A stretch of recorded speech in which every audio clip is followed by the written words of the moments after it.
Good morning, good afternoon, good evening, mga kasari. Kung ano man kayong oras na nagsaking video yan.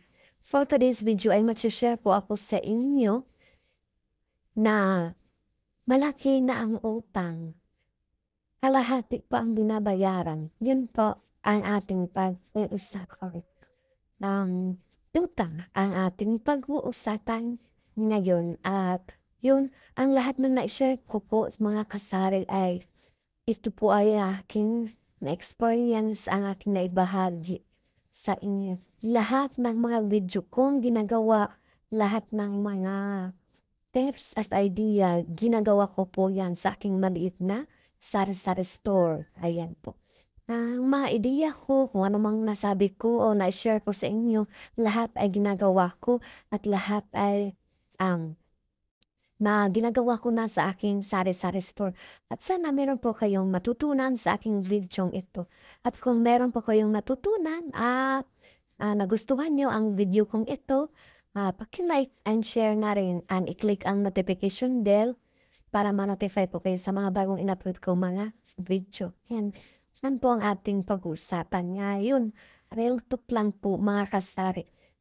Sa mga may mga tindahan na at malaki na ang kanilang mga puhunan, matagal na po silang nagtitinda, alam na nila ito. At disclaimer lang po mga kasari, lahat ng aking na-share, maulit ko, hindi po ako eksperto. Lahat ay experience ko lang sa aking pag-sari-sari store. Nung nagtayo na po ako ng aking sari-sari store na maliit. Lahat lang po yan ay aking na-experience. Lahat ng na-experience ko ay ibinahagi ko po sa inyong lahat. Sana meron po kayong matutunan. Yan po. Mapag-uusapan na natin ng aking na-experience na malaki ang inuutang ko noon. Unang-una po yan, wala pa akong 1 year sa pagtitinda. Na-experience ko po yan mga kasari na malaki na po ang kanyang utang. Ang utang niya ay 2,100. 2,100 ang kanyang inuutang. Ang sabi niya, yung inuutang niya, kinakailangan po niya na, sabi niya pag-utang na niya dahil paunti-unti lang po yan ang hindi yan bulto ang inuutang niya na 2,000 plus. Meron po siya inuutang na bigas, merong 10 kilo, 3 kilo, yung mga ulam, yung mga soft drinks. Meron din siyang inuutang na alak, ayan.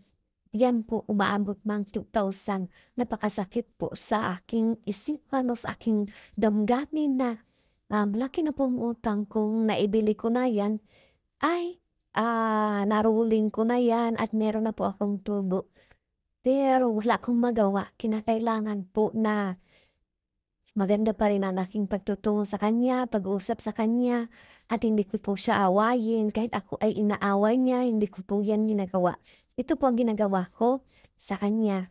Ang nangyari po mga kasari, sabi niya ay magbabayad siya sa linggo. At pagdating ng linggo, hindi po siya nakabayad dahil wala pa po siyang pera. At sa linggo naman, yun, tayo ay mabait at hindi pa masyadong alam na paano palagin ang ating sari-sari store. Yan, baguhan pa lang po ako niyan. Kaya ang ginagawa ko, okay lang po yan. Sige, baka sa isang linggo ay mabigyan mo ako ng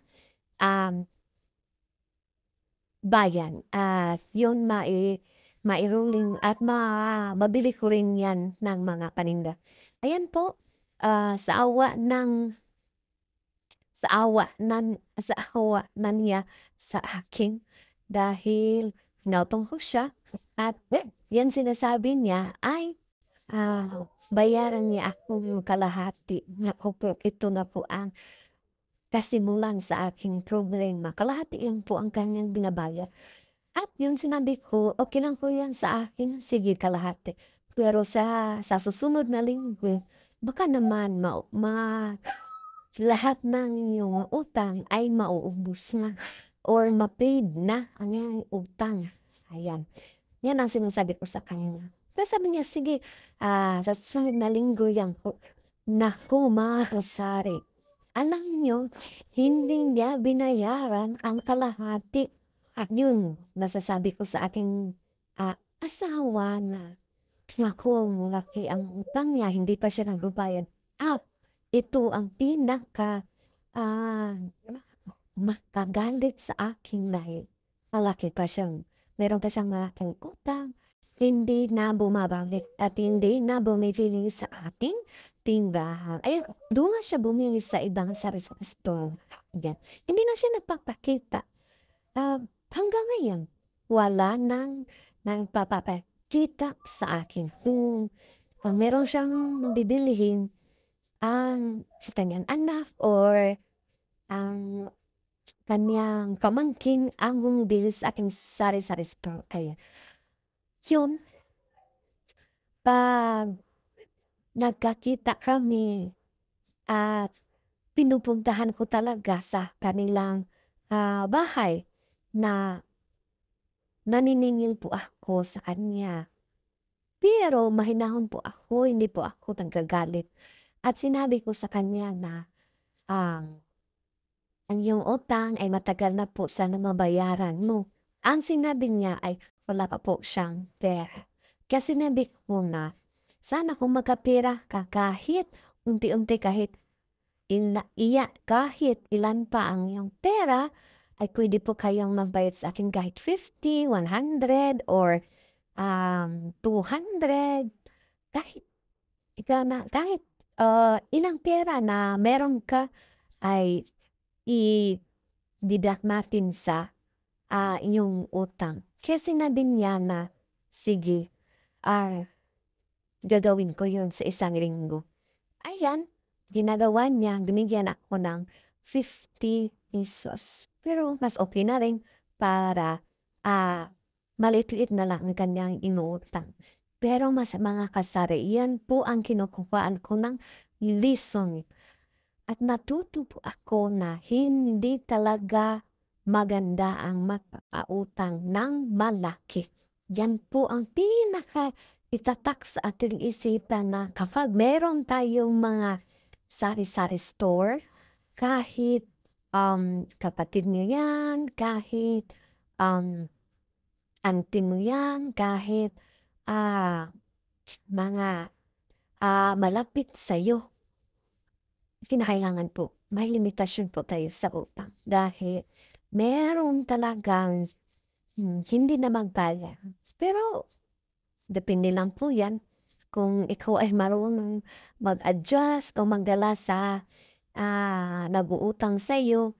Mahaba lang yung pasensya at yan, hindi kayo marunong magalit kapag tayong mga tendera, yung mga sari-sari store owner ang magalit sa ating customer, naku po, wala na po tayong masisingil. Tayo pa ang ginagalitan. Tayo pa ang masama. Kaya kahit na meron tayong maraming paninda at kaya na nating mapautang ng malaki, kinakailangan po limitasyon. Yan po. Para kung panahon na hindi magbayad, okay lang po yan. Dahil na pagbili natin, nasa tubo na po yan ang ating kinakailangan na binabayaran niya.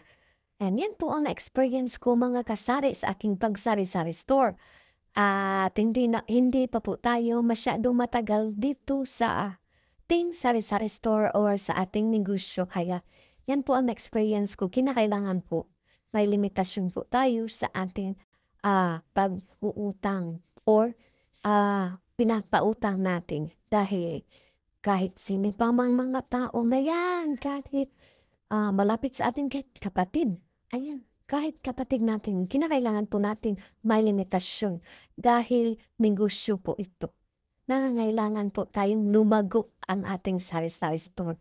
Kaya may limitasyon po tayong pangangailangan na hindi tayo malulugi, ayan.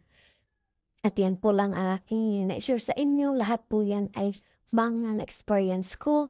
Maraming salamat po sa inyong panonood mga kasari. God bless.